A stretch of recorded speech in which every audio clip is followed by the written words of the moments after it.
Hello my dear student, आज हम करने जा रहे हैं 10+1 का एक टॉपिक जो जर्नल करने से पहले हमें अच्छे से आना चाहिए बेटा। तो बड़े आसान तरीके से हम सीख लेंगे कि कौन सा अकाउंट कब डेबिट करना है, कब क्रेडिट करना है। इससे पहले वाले 2 लेक्चर्स के अंदर हमने जो लास्ट जर्नल का सेकंड लेक्चर था, लास्ट वीडियो जो हमने देखी थी, बनाई थी, तो उसके अंदर हमने ये जान लिया था परचेज को डेबिट क्यों करते हैं, सेल को क्रेडिट क्यों करते हैं, परचेज रिटर्न को आप क्रेडिट क्यों करते हैं और जो सेल्स रिटर्न है उसको डेबिट क्यों करते हैं। तो उसी कड़ी के अंदर हम कुछ और पॉइंट्स के बारे में जानेंगे बेटा कि उनको डेबिट और क्रेडिट करने से रिलेटेड क्या रूल है। तो देखिए आज क्या हमारा जो टॉपिक रहेगा वो उसमें से हम फर्स्ट स्टार्ट करते हैं, उसका नाम है बेटा कैश। कैश को आप बुक्स में कब डेबिट करोगे और कब क्रेडिट करोगे बेटा। देखिए सबसे पहले आपको ये पता है डेबिट क्रेडिट जिसको भी हम करते हैं उसके लिए हमें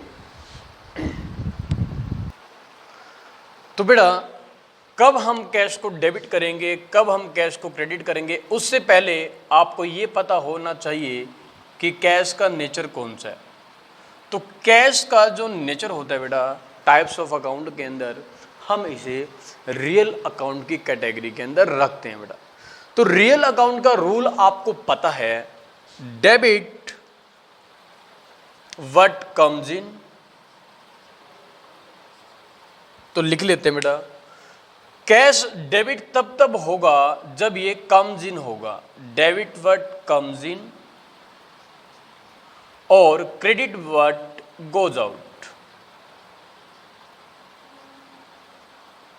तो जब भी पैसा फॉर्म के अंदर आए, फॉर्म के अंदर कैश का इनफ्लो होगा, इन होगा कैश हमारे पास, इन अंदर आएगा फॉर्म के, तो कैश को डेबिट किया जाएगा। इनफ्लो मतलब कैश का फॉर्म के अंदर आना, ठीक है, और आउटफ्लो मतलब कैश का फॉर्म से जाना, जाना,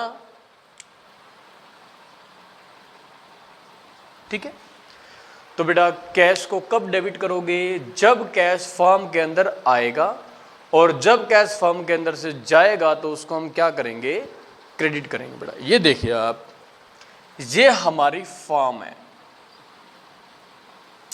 ये हमारी फॉर्म, ये कैश और ये कैश। तो ये क्या हो रहा है बेटा, कैश फॉर्म के अंदर आ रहा है, एरो देखिए, ये कैश है हमारा, तो ये फॉर्म के अंदर आ रहा है, और यहां पर कैश फॉर्म से बाहर जा रहा है, ठीक है। तो ये भी कैश है।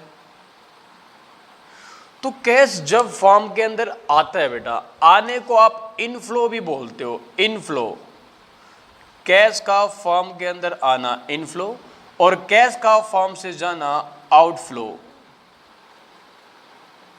एरो देख रहे हो, फॉर्म से कैश जा रहा है, यहां कैश फॉर्म में आ रहा है बेटा। बेसिक रूल क्या है, जब कैश आता है फॉर्म के अंदर हम उसको डेबिट करते हैं, और जब कैश फॉर्म के अंदर से जाता है हम उसको क्रेडिट करते हैं। Debit what comes in, credit what goes out, very simple, ठीक है। इतनी समझ हमारे अंदर होती है कि हम ये देख सकते हैं कि फॉर्म के पास कब पैसा आएगा और कब पैसा जाएगा। एग्जाम्पल लेते हैं बेटा, कैश कहां कहां से आ सकता है, इसके एग्जाम्पल्स क्या हैं। Number 1, capital contributed bye owner, capital contributed bye owner. जब ओनर बिजनेस में पैसा लगाता है, बिजनेस में जब ओनर पैसा लगाता है तो वो घर से पैसा लाकर बिजनेस को देता है। तो उस टाइम के ऊपर बिजनेस के पास कैश, फर्म के पास कैश आता है। तो हमेशा कैपिटल जब भी ओनर लगाएगा पैसा आएगा। सेकंड, सेल ऑफ गुड्स, जब हम सेल ऑफ गुड्स करेंगे, सामान को बेचेंगे, तब भी पैसा आएगा। कभी आप अपना मोबाइल बेचोगे, बताओ पैसा आएगा नहीं आएगा? बिल्कुल। मोबाइल दे के पैसा ले लोगे, सामान दे के पैसा लेने को सेल कहते हैं। तो सेल करने से आपके पास पैसा आएगा बेटा। हो सकता है आपको कोई इनकम मिल जाए, जैसे मैं यहाँ पर लिख देता हूँ income, receive income. Receive income के मिलने से भी पैसा आएगा। जैसे हो सकता है आपको कमीशन रिसीव हो जाए, कमीशन क्या हो जाए? रिसीव हो जाए। आपको रेंट रिसीव हो जाए, आपको मान लेते हैं इंटरेस्ट रिसीव हो जाए, इंटरेस्ट रिसीव, ब्याज मिल जाए आपको। तो बेटा यहां से आपके पास पैसा आ रहा है। और बात करते हैं पैसा आने की। हो सकता है आपने जिसको क्रेडिट पे गुड्स सोल्ड किया है, उधार पर सामान आज तो आपने दे दिया उसको, लेकिन बेटा कुछ टाइम के बाद जब वो पैसा आपको देके जाएगा, goods sold on credit, the person and the firm known as debtor, वो फर्म और वो पर्सन जिसको आपने गुड्स सोल्ड किया है वो आपका डेटर होता है बेटा। अब वो डेटर आपको after 10 days, after 15 days, after 1 month, 2 month आपको पैसा कभी तो देके जाएगा। तो बेटा जब वो पैसा देके जाएगा आपको, तो तब आपके पास कैश की रिसिप्ट्स होगी, कैश आपको मिलेगा। सिंपल है। तो यहां पर लिख देते हैं हम cash receive from debtor, cash received from debtor. ऐसा हो जाए कि कोई पर्सन हमें, जिसको हमने उधार पर गुड्स बेचा था, वो हमें पैसा दे जाए। जैसे हो सकता है मोहन हमारा डेटर है और मोहन ने हमसे 1 लाख रुपए का गुड्स खरीदा था उधार पे, और उसने 10 दिन की उधार मांगी थी कि 10 दिन के बाद मैं पैसा दे जाऊंगा आपको। अब वो 10 दिन पूरे हो गए और ये हमें पैसा दे गया। ठीक है, हम कहेंगे, फर्म कहेगी cash receive from Mohan, Mohan से पैसा मिल गया, तो पैसे को कर देंगे हम, कैश को कर देंगे हम डेबिट, और मोहन पैसे दे रहा है वो हो जाएगा गिवर, गिवर को कर देंगे हम क्रेडिट, जो कि हम पहले डिस्कस कर चुके हैं बेटा। ठीक है। उसके बाद सेल ऑफ फिक्स एसेट्स।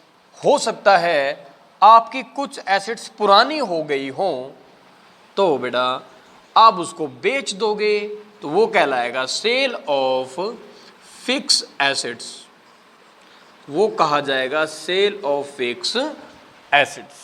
तो यहां से आपके पास पैसा आ सकता है। और भी काफ़ी चीज़ें हैं जहां से कैश का इनफ्लो हो सकता है। तो आपने सारी चीज़ें सीखने बेटा, ये वर्डिंग आपके बहुत काम आने वाली हैं। तो कैश का बेसिक रूल क्या समझ लिया हमने? कैश जब भी आएगा फर्म के अंदर, हम उसको डेबिट करेंगे, जब फर्म से कैश जाएगा हम उसको क्रेडिट करेंगे। ये हमारी फर्म है, जब कैश का इनफ्लो हुआ उसको डेबिट कर दिया, जब फर्म से पैसा गया उसको हमने क्रेडिट कर दिया। अब जाने के एग्जाम्पल क्या हो सकते हैं, पैसा कब कब जाएगा फर्म से, उसके एग्जाम्पल देखिए क्या हो सकते हैं। तो सबसे पहले बेटा हो सकता है ओनर अपने पर्सनल यूज के लिए पैसा विड्रॉ कर ले, है ना। फिर ओनर किस लिए काम करता है फर्म के अंदर? इसलिए करता है ताकि वो अपनी नीड्स को पूरा कर सके। अब पर्सनल नीड को पूरा करने के लिए वो पैसा कहाँ से लेगा? सर बिजनेस से लेगा। बिल्कुल, जब बिजनेस से लेता है उसको हम क्या बोलते हैं? सर उसको तो ड्राइंग बोलते हैं। यस बेटा, तो ड्राइंग से क्या होगा? पैसा फर्म से निकल के ओनर के पास चला जाएगा बेटा। तो drawing by the drawing cash by owner, जब ओनर अपने पर्सनल यूज के लिए पैसा निकालता है तो वो बेटा ड्राइंग कहलाती है। तो ड्राइंग का पैसा कहाँ से किसके पास गया? सर फर्म से निकाल के लेके गया है और ओनर के पास गया, वेरी सिंपल। तो कैश फर्म से चला गया, क्रेडिट कर देंगे कैश को। तो जब भी कैश जाएगा बेटा, दूसरा परचेज ऑफ गुड्स, बेटा गुड्स को खरीदोगे नगद में। आप मार्केट में गए, दुकान में सामान खत्म हो गया था तो आपने सामान और लेके आना है, गुड्स और लेके आना है। तो बेटा बताओ, वो गुड्स जब लेके आओगे तो आपको पैसा देना पड़ेगा, पैसा दोगे तो फर्म से पैसा चला जाएगा, हम उसको क्रेडिट कर देंगे बेटा। उसके बाद नंबर 3 एक्सपेंसेस पेड। बेटा एक्सपेंसेस, आपको पता है फर्म के अंदर बहुत सारे खर्चे होते हैं और उनकी हमको पेमेंट करनी होती है।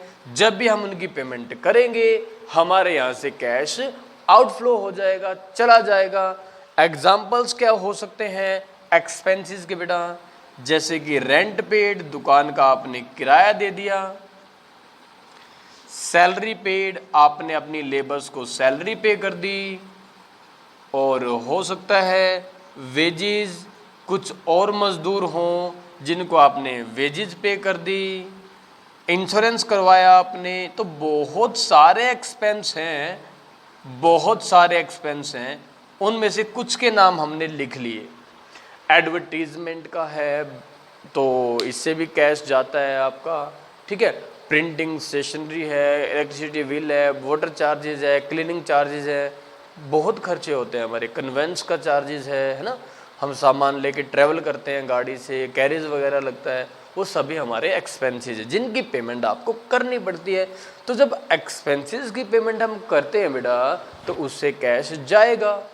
अब आपको स्कूल की फीस देनी हो बेटा, आपके लिए स्कूल की फीस एक्सपेंस है, तो जब पे करोगे तो कैश चला जाएगा आपके यहाँ से। तो इन चीज़ों का ध्यान रखना। तो यहाँ से कैश हमारे पास आता है बेटा। तो कैश कब आता है कब जाता है आपको इसके बारे में नॉलेज हो गई। तो आप एक दो चीज़ और लिख लो यहाँ पर। Cash pay to creditor, cash paid to creditor. Creditors वो होते हैं, जैसे आपने बेसिक टर्म्स में ही पढ़ा होगा, क्रेडिटर्स वो पर्सन्स और फर्म्स होती हैं जिनसे हमने क्रेडिट पे गुड्स खरीदा है। उधार बेस पर हमने गुड्स खरीदा है उनसे। भाई उधार करके आओगे तो कभी ना कभी तो आपको पैसा चुकाना पड़ेगा, उनको पेमेंट करनी पड़ेगी, और पैसा पे करोगे तो कैश चला जाएगा आपके यहाँ से। तो बेटा उधार आपने, जैसे कि आपने लोकल अपनी दुकान के आसपास कोई, घर के आसपास कोई दुकान है और वहाँ से आपने कोई सामान घर के लिए खरीद लिया और उसको कह दे कि 5 दिन के बाद पैसा दे के जाऊँगा, तो 5 दिन के लिए वो आपका बन जाएगा क्रेडिटर। और जब पैसा दे के आओगे तब आपका ये क्रेडिटर नहीं रहेगा क्योंकि आपने पे कर दिया। बट क्या हुआ, कैश तो आपके यहाँ से चला गया। तो लायबिलिटीज़ की जब भी हम पेमेंट करते हैं तो हमारे यहाँ से कैश चला जाता है बेटा, ठीक है। उसके बाद फिर हम हो सकता है परचेज कर लें, purchase of fix assets. Fix assets हम क्या कर लें, परचेज कर लें, यहाँ से भी कैश हमारे पास आ सकता है। तो बेटा ये कैश से रिलेटेड हमारा रूल था। तो इन चीज़ों से कैश का आउटफ्लो हुआ, इन चीज़ों से, और ये चीज़ें जो थी हमारी, इनसे कैश का इनफ्लो हुआ। तो जब आउटफ्लो होता है हम उसको क्रेडिट कर देते हैं, और जब इनफ्लो होता है, इनफ्लो, ये इनफ्लो के केसेस थे हमारे पास, तो हम उस टाइम इसको डेबिट कर देते हैं। और डेबिट कैश होगा, क्रेडिट भी यहाँ पर कैश होगा बेटा, ठीक है। तो आपने ये समझ लिया। तो इस कैश वाले लेक्चर को आप अच्छे से ज़रूर देख लेना, पढ़ लेना, ये बहुत काम की चीज़ है आप लोगों के लिए। और उससे अगले लेक्चर के अंदर हम डिस्कस करेंगे एक्सपेंसेस को, इनकम को, फिक्स एसेट्स को डेबिट क्रेडिट करने का क्या रूल होगा बेटा। किस किस को करेंगे, इनकम, एक्सपेंस और फिक्स एसेट्स, 3 रूल और अभी हम इससे नेक्स्ट लेक्चर में करने जाएंगे कि उनका डेबिट क्रेडिट से रिलेटेड क्या रूल होगा। और फिर हम उससे अगले लेक्चर के अंदर एक चीज़ और समझेंगे और वो होगा कि ट्रांजैक्शन को कब कैश माना जाए और कब क्रेडिट माना जाए, उसके बारे में जानेंगे। देन हम हमारा जर्नल स्टार्ट कर लेंगे इसके बेसिस के ऊपर। ओके बेटा, thank you, have a nice day.